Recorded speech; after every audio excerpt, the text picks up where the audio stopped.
कथा के विराम के दिन इस आयोजन के साथ जुड़ने का अवसर प्राप्त हुआ है। मैं सबसे पहले व्यासपीठ पर विराजमान श्रीमद् भागवत महापुराण की इस पावन कथा के कथाभ्यास वृंदावन धाम से पधारे पूज्य संत श्री कृष्णचंद शास्त्री जी ठाकुर जी महाराज का मैं गोरखपुर के आप सभी श्रद्धालुजनों की ओर से, यजमान गणों की ओर से हृदय से अभिनंदन करते हुए उनका आभार व्यक्त करता हूं।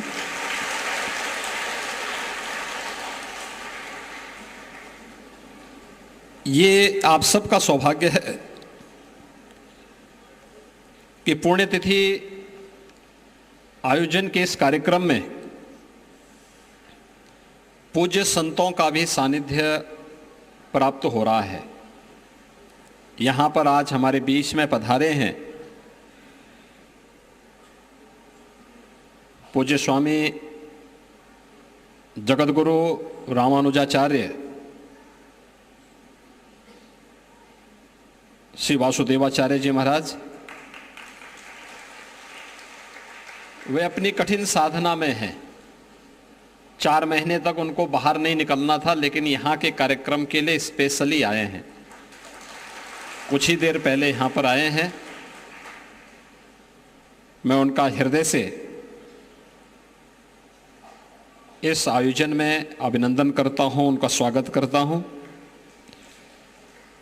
अयोध्या से पधारे जगतगुरु रामानुजाचार्य पूज्य स्वामी विश्वेश प्रपन्नाचार्य जी महाराज, सुग्रीव किलाधीश,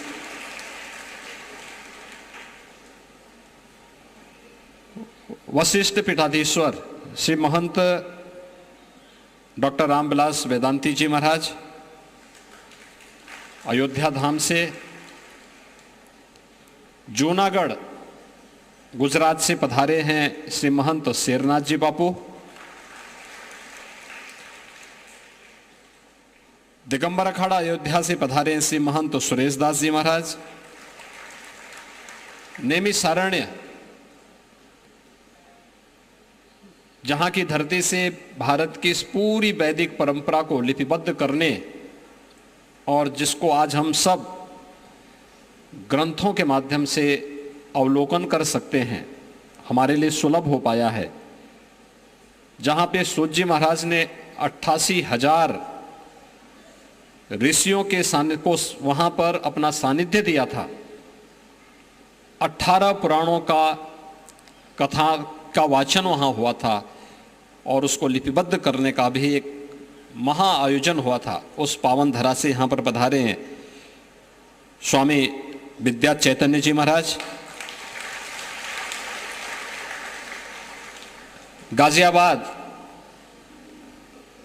से हमारे यहाँ पर पधारे हैं स्वामी श्री नारायण गिरी जी महाराज,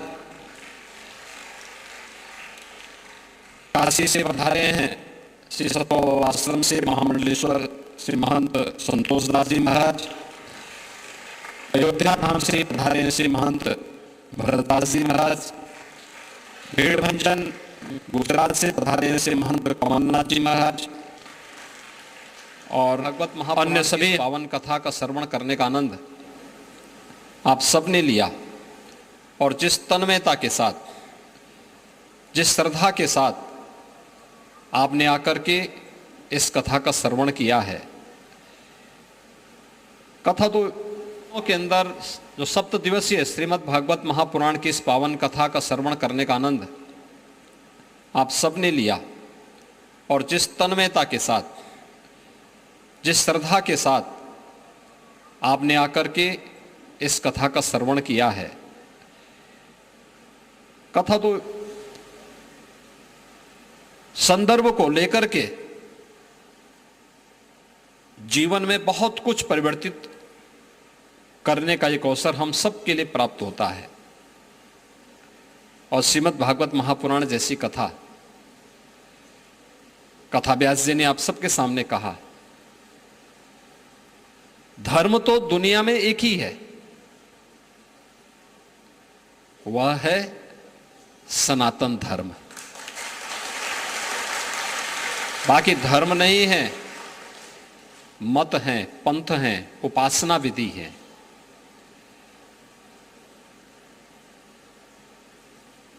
आवश्यक नहीं कि उनमें यह विराटता हो, और उम्मीद भी नहीं करनी चाहिए। उम्मीद भी नहीं करनी चाहिए। एक संकरी गली से चलने वाले व्यक्ति से उम्मीद करें कि वह किसी एक्सप्रेस हाईवे पर चलेगा,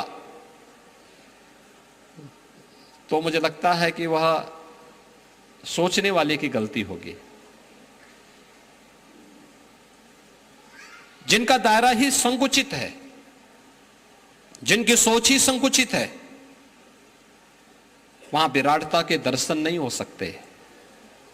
और विराटता जिसमें सबके कल्याण की बात निहित है।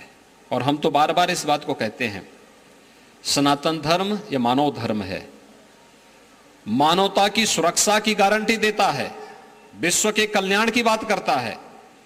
अगर सनातन धर्म पर संकट आएगा तो संकट भारत पर नहीं, विश्व मानवता पर आएगा।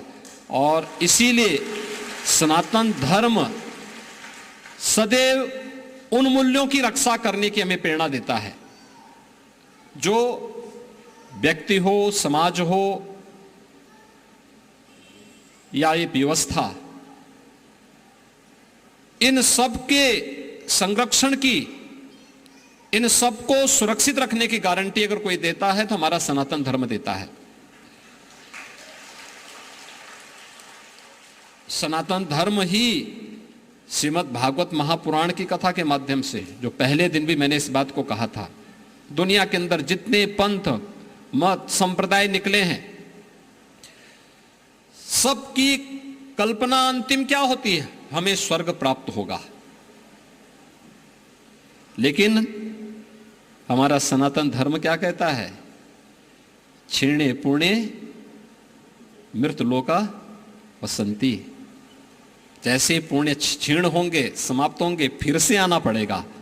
इसलिए श्रीमद् भागवत महापुराण ने मुक्ति की, जन्म मरण की से सर्वथा मुक्ति की जो बात की है, वह केवल और केवल सनातन धर्म में ही देखने को मिलेगा, अन्यत्र कहीं नहीं देखने को मिलेगा। और यह गारंटी भी भगवान वेदव्यास ही दे सकते हैं, यदि हास्ति तदन्यत्र यन्ने हास्ति न त्वत्क्वचित्। जो यहां नहीं है, जो यहां है वही सर्वत्र है, और जो यहां नहीं है वह कहीं नहीं है, दुनिया में कहीं नहीं मिलेगा। भारत के सभी नागरिकों को इस पर गौरव की अनुभूति करनी चाहिए। सभी भारतवासी इस पर गौरवान्वित हों। हर भारतवासी को इस बात पर गौरव की अनुभूति करनी चाहिए कि दुर्लभम भारते जन्म मानुषम तत्र दुर्लभम।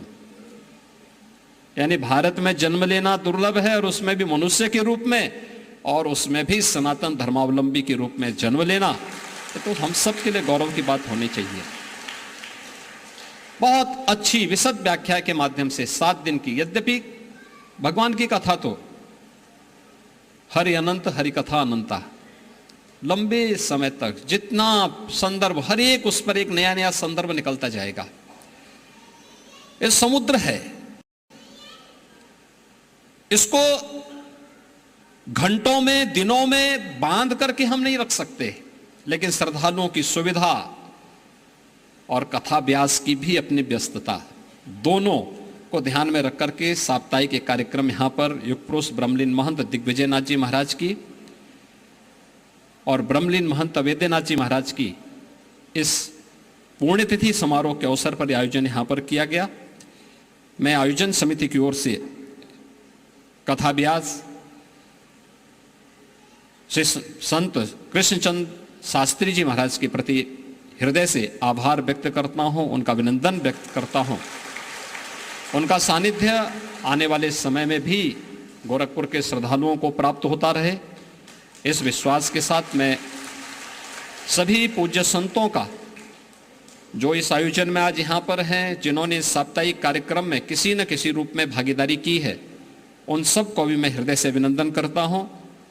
यजमानगण जो पिछले 7 दिनों से, श्रद्धालुजन जो एक श्रोता के रूप में पिछले 7 दिनों से यहाँ पर आकर के निरंतर इस कथा का हिस्सा बने, सुनते रहे हैं, व्यवस्था से जुड़े हुए जितने भी अन्य लोग हैं, उन सबको भी हृदय से साधुवाद व्यक्त करते हुए कथा का पुण्य आप सबको प्राप्त हो, यही ईश्वर से प्रार्थना करते हुए अपनी वाणी को यहीं पे विराम देता हूँ। ओम शांति शांति शांति। बहुत बहुत धन्यवाद। परम पूज्य महाराज जी के आशीर्वचन के पश्चात